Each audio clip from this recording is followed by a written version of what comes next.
कारखाने लगाने की बात आई हो, कहीं गांव, हर गांव के अंदर विकास कार्य करके अपना क्षेत्र को आगे बढ़ाने की बात रही हो, जो सारे काम किए थे वो भी आपको याद होंगे। और बचपन से लेकर आज तक मेरा आचरण भी आपके आगे है, मेरा व्यवहार भी आपके आगे है। मैं तो आप सबसे केवल यही मैं आज निवेदन करना चाहता हूं कि काम और व्यवहार के कसौटी पे आप तोल के आप फैसला करना, और आपकी आत्माएं गवाही दे कि आपका ये बेटा खरा उतरता है तो आप मुझे अपना आशीर्वाद देना। मैं तो आज ये आपके सामने निवेदन करने के लिए आया हूं। और मैं ये आपको विश्वास दिलाता हूं कि आपका आशीर्वाद मैं खाली नहीं जाने दूंगा। ये आशीर्वाद आपका रंग लेके आएगा। देश की सबसे बड़ी पंचायत दिल्ली में जाकर आपके खोए हुए मान सम्मान को मैं ऊपर लेके जाने का तो काम करूंगा ही, अपने इलाके के रुके हुए विकास कार्यों को अभी आगे बढ़ाने का काम मैं करूंगा ही, लेकिन ये आपका आशीर्वाद केवल दिल्ली तक ही नहीं जाएगा, ये वाया दिल्ली चंडीगढ़ जाएगा। बहुत जल्दी हरियाणा के अंदर आपकी सरकार लेके आएगी।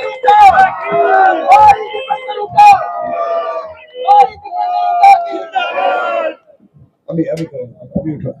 बहुत जल्दी ये आपकी हरियाणा में सरकार लेके आए, क्योंकि आज 10 साल की इस खट्टर सरकार से, इस बीजेपी की सरकार से पूरा हरियाणा दुखी हो गया। देश में सबसे ज्यादा बेरोजगारी, हर घर में पढ़े लिखे बच्चे रोजगार नहीं, महंगाई की मार, गरीब आदमी की स्कीम सारी खत्म कर दी, 100 गज के प्लॉट की, मकान की, ना गरीब आदमी स्कीम कोई आई, ना कोई किसी वर्ग के लिए आज उन्होंने रात दिन का काम किया। आपने देखा 750 किसानों की जान की कुर्बानी लेने वाली ये सरकार साबित हुई।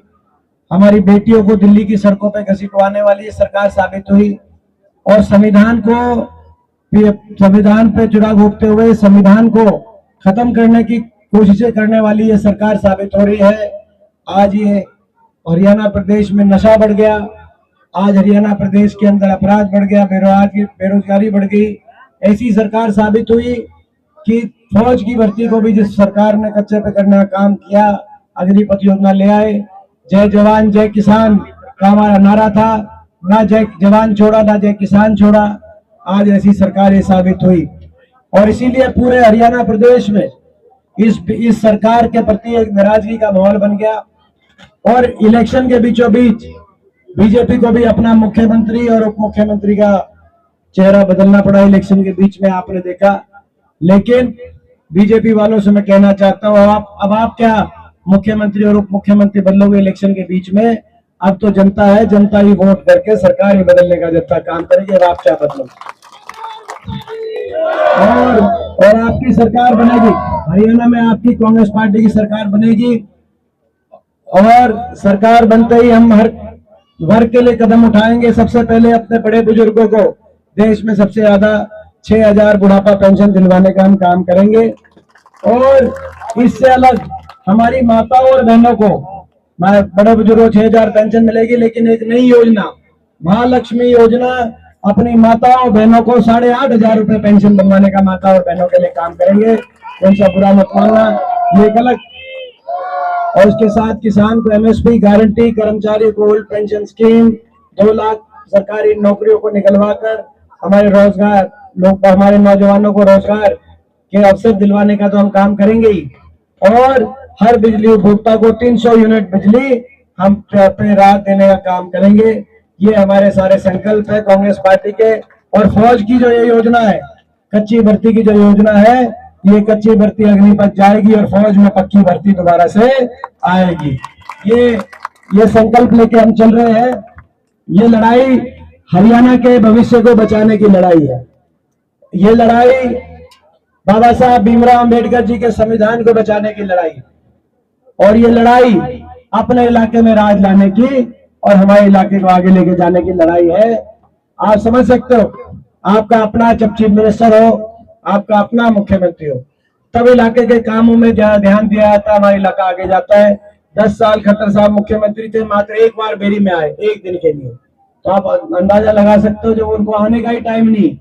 और ये बुलाना देने भी जाऊं तो कि जाऊं, तो करनाल से इलेक्शन लड़ रहे हैं। तो कहने का मतलब ये है, ये मौका है, इस मौके को मैं पूरे बिशान गांव से, मेरा अपना गांव है, मैं अपने गांव से पूछना चाहता हूं भाई, इस मौके को चूक हुए तो नहीं भाई? ये देखो, मैं आपके देखो बीजेपी के पास बहुत कुछ है।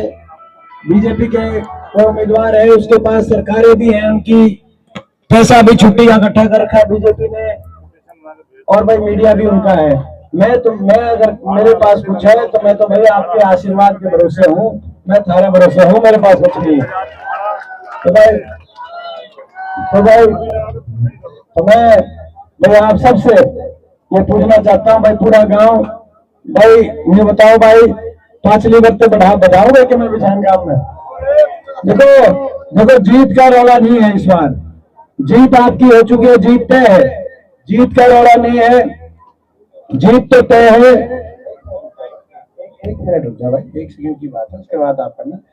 जीत का रौला नहीं, जीत तय है, लेकिन जितनी बड़ी जीत होगी उतनी स्पीड से वाया दिल्ली चंडीगढ़ जाएंगे, इस बात का रौला है ये भैया। इसमें भाई आप कहो तो आप अगर पूरा इलेक्शन आप संभालो तो पूरी जिम्मेदारी आप लो, तो हम निश्चिंत होकर निफराम होकर जाओ अगले हम एक बार हाथ उठा करके सारे बताओ कि भाई ये इलेक्शन आप संभालोगे।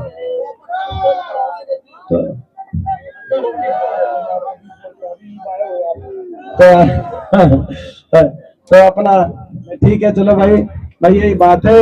उस दिन जैसे आज आपने पूरा अपना पूरे गांव ने टीम वर्क दिखाया, उस दिन 36 बिरादरी आपस में मिलकर भाई आप लोग आपस में मिलकर एक एक वोट आपको डलवाने का काम करना है। कोई सी वोट मत, चाहे कोई वोट दिल्ली रह जाए, कोई सी वोट किसी और रिश्तेदारी में रह जाए, सारी वोटें में बुला लियो, जो कर सरपंची में बुलाओ हो वो मेरे खाता बुला लियो। बहुत बहुत धन्यवाद।